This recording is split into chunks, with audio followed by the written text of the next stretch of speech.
Hello there. It is time for another bedtime story. Tonight's bedtime story is called Mr. Tickle and the Dragon. It is written by Roger Hargreaves with pictures by Adam Hargreaves. Mr. Tickle was having a very good day. 21 people well and truly tickled. A very good day indeed. But when he arrived home, he could not believe his eyes. "I can't believe my eyes," he said to himself. "Somebody has burned my house down." Mr. Tickle's house was gone. All that was left was smoking, charred pile at the end of his garden path. There was more smoke rising from the end of the lane. Mr. Tickle set off to investigate. The smoke was coming from Mr. Funny's shoe car, or rather, it had been his car. But all that remained was a burned shoelace. Mr. Tickle could see another spiral of smoke in the distance. This time it was Mr. Clever's house, and very nearly Mr. Clever by the look of him. "I just got out in time," said Mr. Clever. "There can only be one spirit. It must have been a—" But Mr. Tickle did not wait to hear what it must have been. He had spotted the signs of another fire and was determined to follow the trail.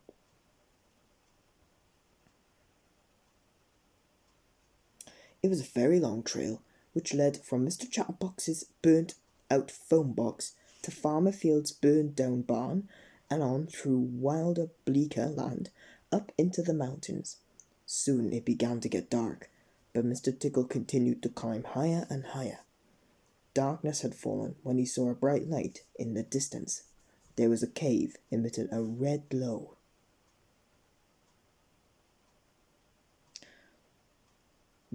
Suddenly, Mr. Tickle did not feel very brave. Suddenly, he wished he had stayed to hear what Mr. Clever had to say. Mr. Tickle decided to wait there until the morning. He curled up under a bush and wrapped his arms around himself 3 times to keep warm. Mr. Tickle fell into a surprisingly deep sleep, and the sun was up when he was woken by the rustling of the bush. Mr. Tickle opened an eye. The bush rustled again. "I know you're in there," rumbled a very deep voice. "Come on, show yourself."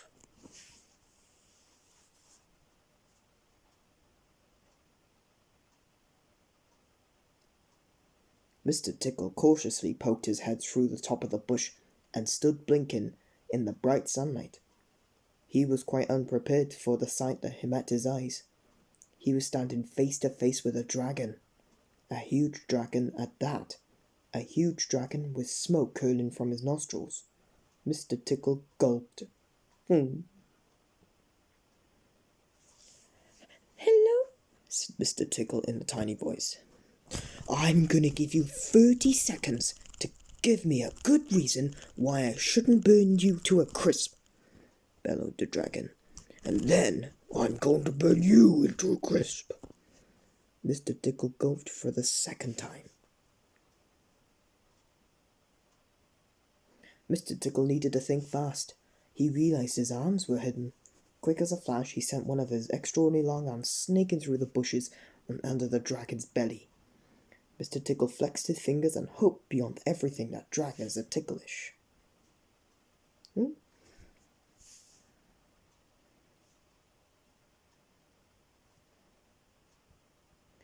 The dragon instantly crumpled into a giggling, laughing tangle on the ground. "Ah, ah, ah, ah," roared the dragon. "Hee, hee, hee," wheezed the dragon. "Ho, ho, ho," boomed the dragon. Stop it, he cried. "I'll stop tickling if you promise to stop burning things," said Mr. Tickle. "Anything, I promise anything," pleaded the dragon.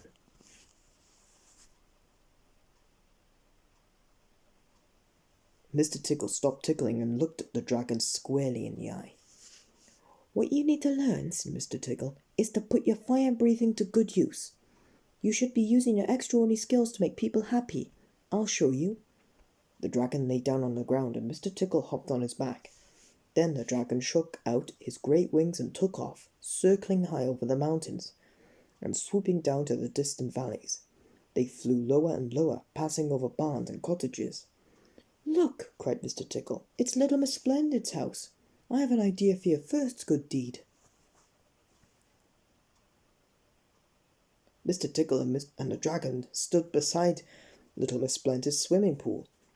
"Is it go today to swim in Miss Splendid's pool?" said Mr. Tickle. "Do you think you could do anything about that?"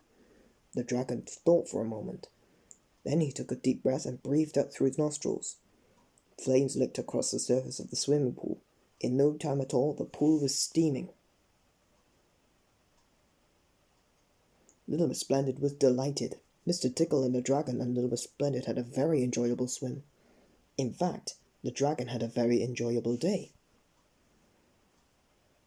He melted the ice on Mr. Bump's path, and Mr. Bump couldn't have been happier, as most mornings he usually slipped up and bumped his head. He warmed up Mr. Forgetful's cup of tea, which he had made for breakfast, and forgotten to drink. Mr. Forgetful was delighted. He doesn't normally get to drink hot tea. And Mr. Greedy was very impressed when the dragon cooked 15 sausages all at once. By the end of the day, the dragon had a big glowing smile across his face. "You know what?" he boomed cheerfully. "I feel very good." Mr. Tickle grinned, and then he reached out with his extraordinarily long arms and tickled the dragon. "And now I do too," he laughed. What a fun story. I wish you... Oh, just one thing. I hope you'll dream about dragons in your dream tonight. If not, you have a very good sleep. It's time for you to go to bed. But until then, see you soon. Bye.